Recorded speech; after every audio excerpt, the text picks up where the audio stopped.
Vous faites bien de suivre la télévision rwandaise. Bienvenue à cette grande édition du journal à langue française avec à la présentation, je suis Jean Damascène Manichimé et sans transition, passons au développement de ce journal. Le président de la République, Paul Kagame, est à Davos en Suisse où il participe à la réunion annuelle du Forum économique mondial pour aborder les problèmes mondiaux urgents. La 54e réunion annuelle du Forum économique mondial rassemble plus de 2000 dirigeants et experts engagés pour le développement mondial. Le thème de cette année met l'accent sur la transparence, la cohérence et la responsabilité en tant que facteur clé de l'établissement de la confiance entre les nations. Il est prévu que le président Kagame participe à une séance préparée pour discuter des progrès réalisés dans la mise en œuvre de la zone de libre-échange continentale africaine, la ZLECAf en sigle. La réunion se terminera par une évaluation complète de la mise en œuvre de la ZLECAf et de sa trajectoire future.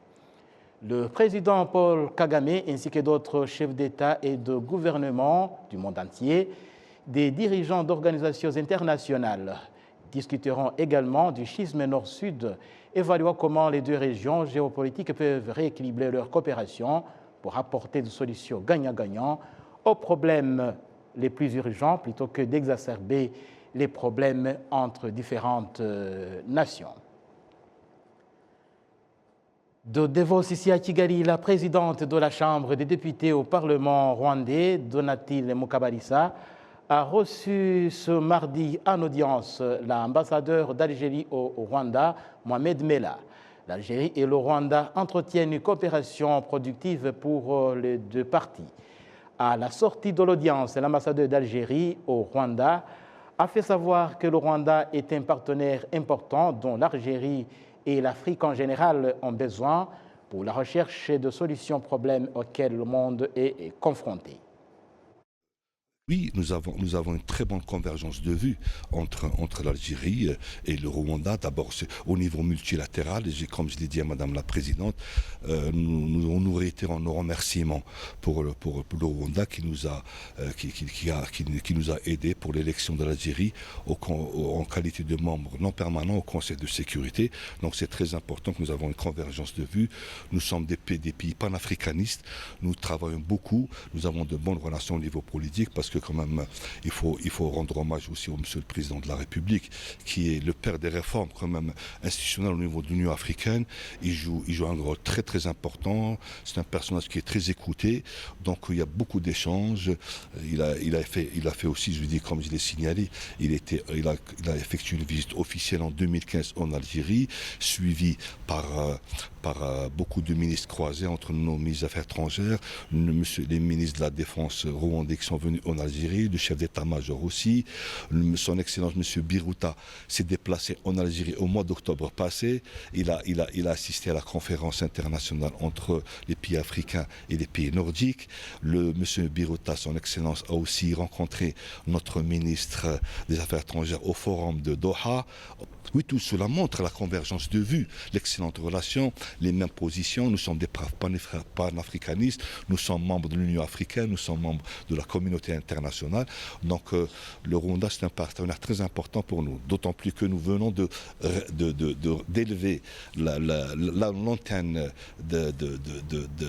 d'Algérie on l'a élevé en tant qu'ambassade depuis 2022. C'est pour vous dire l'importance qu'on accorde à... Et vous savez que l'Algérie aussi possède aussi un programme boursier. Chaque année, l'Algérie donne 2000 bourses pour les pays africains.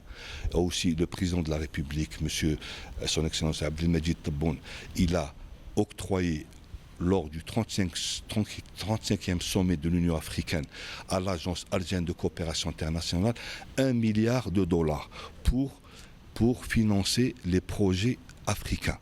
Donc il y a beaucoup de pays africains qui sollicitent l'Algérie pour le financement de certains projets humanitaires, certains projets socio-économiques, à l'instar qui se fait actuellement au Mali ou au Niger, où l'Algérie a commencé à financer ces projets. Le diplomate algérien a en outre indiqué que les deux pays, l'Algérie et le Rwanda, ont déjà des projets dans lesquels ils collaborent et que d'autres sont prévus pour bientôt, notamment des accords commerciaux et se visant la suppression de visas pour la population des deux pays et également la coopération militaire entre les deux pays. Et passons de la diplomatie à la sécurité. 3 militaires des forces armées de la République démocratique du Congo ont franchi illégalement la frontière rwandaise de Rubavu dans la nuit de lundi à mardi, c'est au nord-ouest du Rwanda. Ces militaires en uniforme munis d'un fusil AK-47 et de ses munitions portaient aussi des boules de cannabis. Il s'agit du sergent Asman Mpenda de 30 ans et du caporal Ayasa Kankoyi Lucien, lui âgé de 28 ans. Le 3e militaire congolais a été tué alors qu'il tentait de tirer sur les forces rwandaises qui faisaient la patrouille nocturne côté rwandais. Côté rwandais, aucun blessé, aucune victime n'ont été signalées, souligne le communiqué des forces rwandaises de défense. Et nous restons sur ce volet de la sécurité régionale. Les observateurs avisés de la diplomatie et de la politique sous-régionale estiment que les défis sécuritaires de l'Est de la République démocratique du Congo nécessitent une analyse profonde, faute de quoi la paix restera énigmatique. Et c'est notamment le point de vue de l'ambassadeur Joseph Mutaboba que je vous propose d'écouter. La situation sécuritaire en RDC, à l'est de la RDC, c'est une situation qui a été entretenue pendant plusieurs années. Entretenue, c'est-à-dire dans le sens du status quo. Donc pour dire, écoutez, voilà, nous connaissons la cause, mais on ne veut pas la regarder en face. Si vous connaissez la cause de cette instabilité, et que vous ne voulez pas adresser cette cause, vous n'aurez jamais de solution du tout alors, que ce soit dans 1 an, que ce soit dans 10 ans ou 23 ans, comme on vient de le passer, on ne peut pas trouver de solution à un problème si vous ne vous attelez pas à chercher et à adresser les causes de ce problème. Ceci a été évité de façon convenable. C'est comme si de rien n'était, non? Mais vous ne mettez pas le cou dans le sable et croyez que les problèmes vont être résolus. Non. Ce n'est pas parce que vous avez mis votre tête dans le sable que les problèmes vont être résolus. Non, pas du tout. Donc, le problème de sécurité ont commencé, nous le savons tous et nous sommes tous d'accord, que ça a commencé en 1994. Et quand ce problème qui n'existait pas avant entre le Congo et le Rwanda, par exemple, ça je vous donne cette version parce que les gens croient que tous les problèmes que le Congo a aujourd'hui, c'est à cause du Rwanda. C'est faux, archi faux. Donc si de 1994 à aujourd'hui, on n'a pas résolu le problème de groupes armés, que ce soit les FDLR, que ce soit les ADR, etc., qui sont aujourd'hui armés et qu'on en a fabriqué encore davantage, des groupes nationaux. Cette situation de sécurité ne va jamais être résolue. Donc résolvons les problèmes un par un. On adresse les causes, les racines du problème. Et avec ça, on va dire, oui, on a fait tout notre possible, nous avons résolu. Mais il faut vous méfier des gens qui viennent avec leurs intérêts personnels et vous font croire qu'ils ont des solutions dans leur poche. Ce n'est pas vrai. Nous connaissons nos problèmes, nous connaissons l'origine de ces problèmes, qu'on ait l'amabilité et la courtoisie de nous dire, vous choisissez ou vous parlez de vos solutions. Donc nous avons des solutions, mais qu'on nous laisse le temps, qu'on nous laisse le loisir de pouvoir nous asseoir et parler entre nous. Les gens n'ont pas le choix de parler. Non, non, non, vous n'avez pas de temps. Ce n'est pas nécessaire. Nous connaissons vos problèmes, nous avons vos solutions. Réellement? Oh non, non, nous avons des experts. Est-ce qu'ils le sont mieux que nous? Et ce point de vue est partagé par Maître Jean-Baptiste Gassominari, qui déplore une approche plutôt fausse vers la recherche d'une solution durable à la crise congolaise, une approche fausse de la part des autorités de la RDC. a commencé à déployer des forces sur le terrain à l'est du Congo. Et cela fait suite effectivement au retrait de la force des États d'Afrique de l'Est qui étaient déployés depuis plus d'une année, mais dont le gouvernement de la RDC a décidé le départ. Parce que, selon eux, ces forces n'ont pas accepté les injonctions du gouvernement de Kinshasa d'aller combattre les rebelles du M23. Et donc, pour cette raison qu'ils devront quitter le territoire congolais. Donc, chose promise, chose due, ces forces ont quitté le territoire congolais. Et en quittant, effectivement, la SADC a commencé à déployer. Là, on parle de plus de 200 militaires sud-africains qui sont sur le terrain maintenant pour préparer le déploiement des autres. On dit aussi que le gros des militaires de la SADC qui seront déployés à l'est du Congo étaient déjà déployés au sein de la MONUSCO, surtout au sein de sa brigade d'intervention, la fameuse brigade qui a été instituée en 2013 pour combattre le M23 et les autres forces négatives, mais qui avait décidé seulement de combattre le M23 et de laisser de côté les autres forces négatives. Donc, ces militaires vont rejoindre les Sud-Africains qui sont sur le terrain. Et selon le dire du gouvernement de Kinshasa et d'autres acteurs de la région de la SADC, ils disent que cette force a une mission offensive. Donc, ils viennent à l'est du Congo pour faire la guerre. Et je pense que le futur nous réserve des surprises. Si cette force pourra arriver à ses objectifs, parce que, comme je l'ai dit, nous croyons que une force militaire ne peut pas être et ne peut pas venir à bout des gens qui combattent pour leur droit à la survie. Et je ne vois pas la SADC gagner cette guerre, parce que le problème qui sous-tend ou qui est à la base de la guerre à l'est du Congo sont des problèmes purement politiques et qui nécessitent des solutions politiques. Et si ces solutions politiques ne sont pas activées, si ces solutions politiques ne sont pas trouvées, je ne pense pas qu'il y ait une force ou qu'il y ait des armes ou qu'il y ait une magie qui puisse vaincre des personnes qui combattent pour leurs droits à la survie. Parce que là, on parle du droit à la survie. Et je pense qu'il y a eu quand même évolution. La SADC pense que nous sommes en 2013, mais je pense que là, nous sommes en 2024. Et après 10 ans, beaucoup de leçons ont été apprises. Je pense qu'eux-mêmes, l'avenir leur réserve des surprises. Et parlons toujours de la sous-région et des défis sécuritaires. Nous sommes rejoints en ligne par Alexis Nizaimana. Alexis, bonjour. Bonjour. Oui, Alexis, vous êtes analyste politique et vous suivez de très près la politique de la sous-région, la politique tant africaine qu'internationale. Avant d'entrer dans le vif de ce sujet, je vous propose de suivre avec nous dans un instant les nouvelles tensions entre les deux membres de la communauté des États d'Afrique de l'Est, les tensions entre le Kenya et la Tanzanie.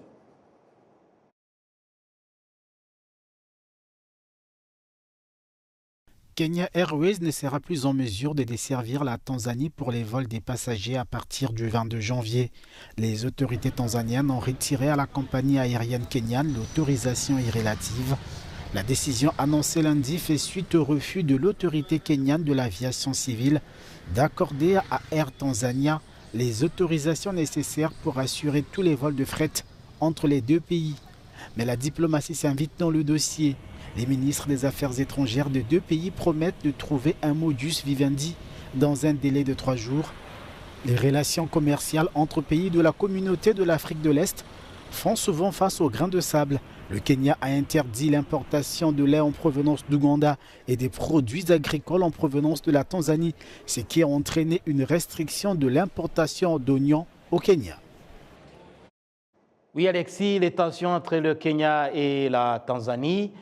À côté de ces tensions, quelle est l'image globale des relations entre les États membres de la communauté des États d'Afrique de l'Est? Merci. Je dirais que des relations entre les États membres de notre communauté sont très inquiétantes.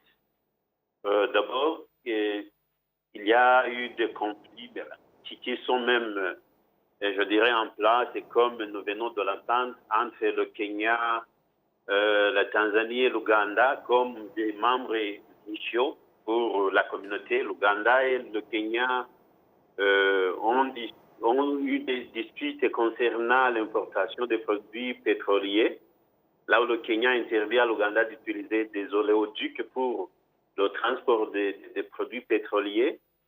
Le cas est déjà présenté à la Cour de justice de la communauté.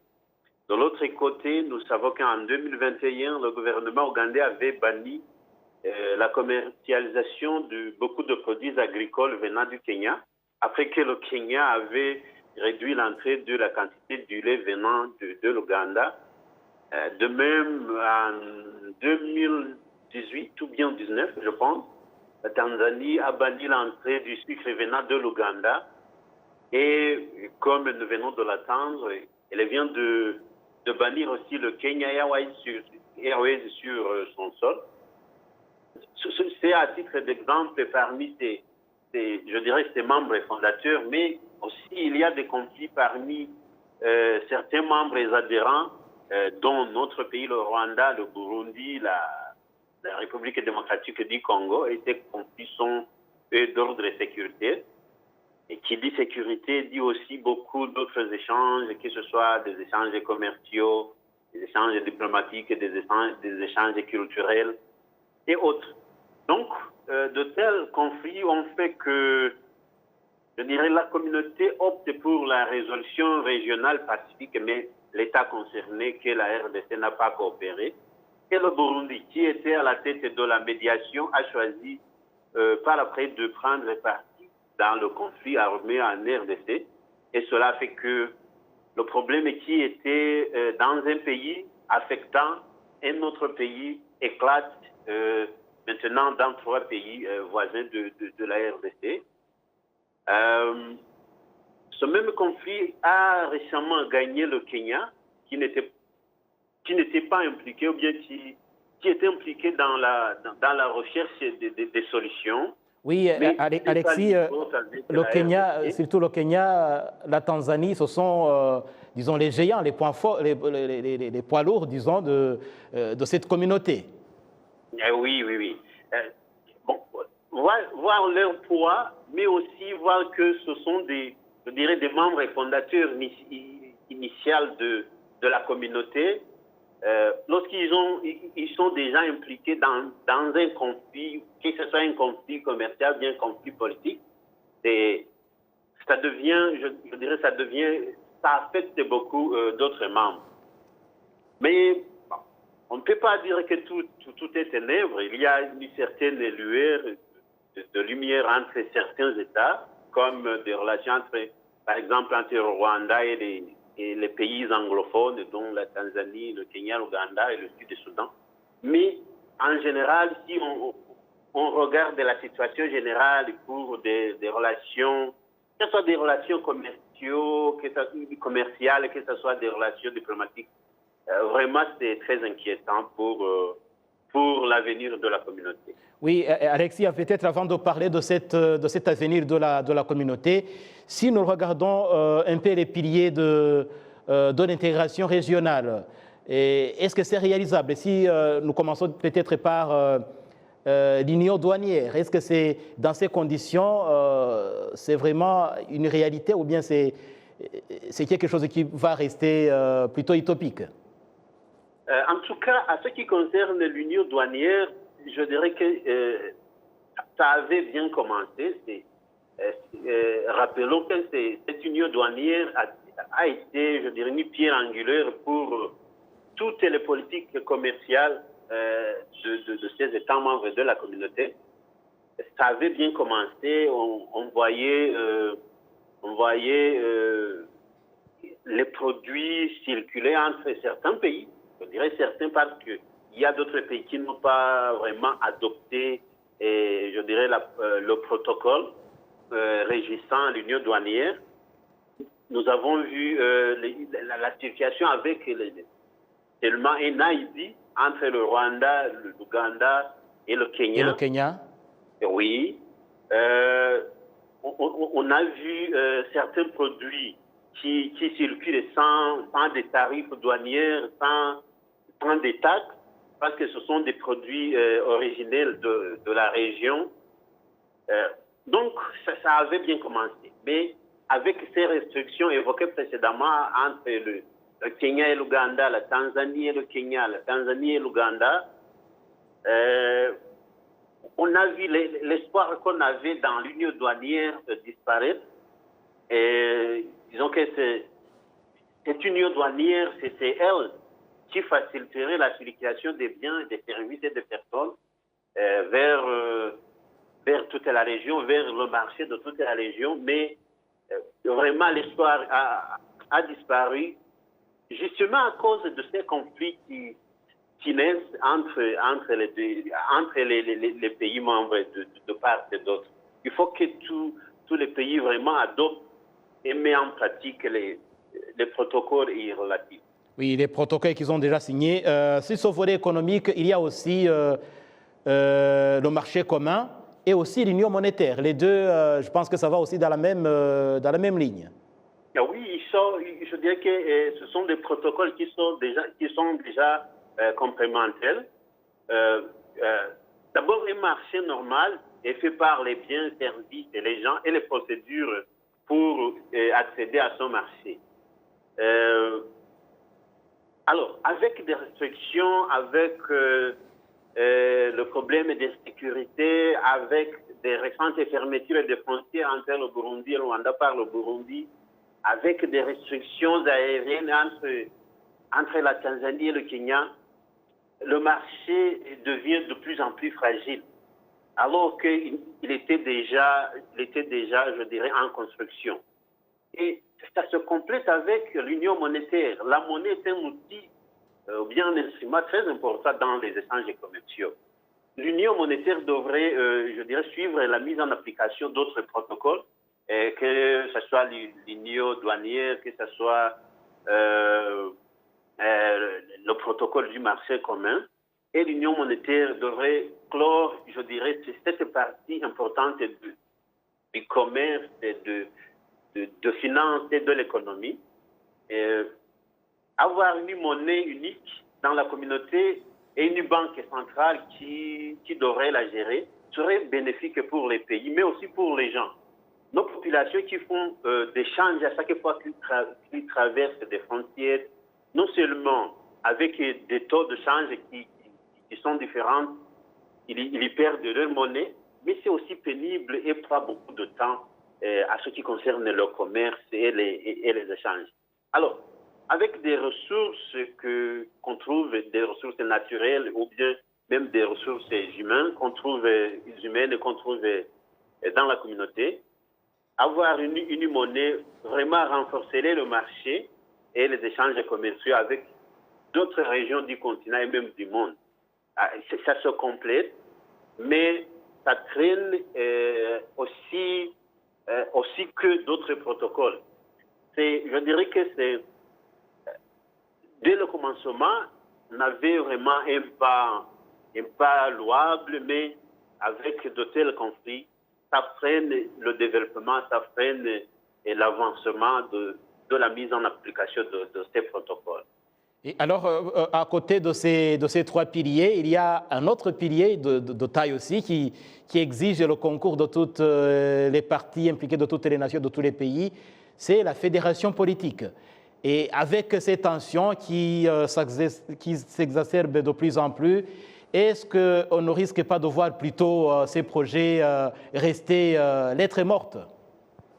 En tout cas, évidemment, si cela était difficile, voire impossible d'avoir une monnaie unique, difficile de faciliter la circulation des biens, services et personnes, difficile d'adoucir des restrictions sur le marché commun, avec des tractations diplomatiques, sécuritaires et autres. En tout cas, il en sera très difficile de faire une fédération politique. Cependant, ce n'est pas impossible. Il suffit que les autorités de nos différents pays privilégient des atouts et bénéfices qu'on peut tirer de cette union plutôt que de se focaliser sur des inconvénients, pourtant de tels inconvénients qui sont, je dirais, gérables. Oui, Alexis Nizeimana, merci beaucoup pour cet éclairage. Je vous rappelle que vous êtes analyste politique, que vous suivez de près la politique de la sous-région. Merci beaucoup pour votre temps que vous avez accordé à la télévision rwandaise. Et c'est par cette page que nous allons boucler cette édition. Merci de l'avoir suivi. Passez de très bons moments. La télévision rwandaise reste à votre compagnie.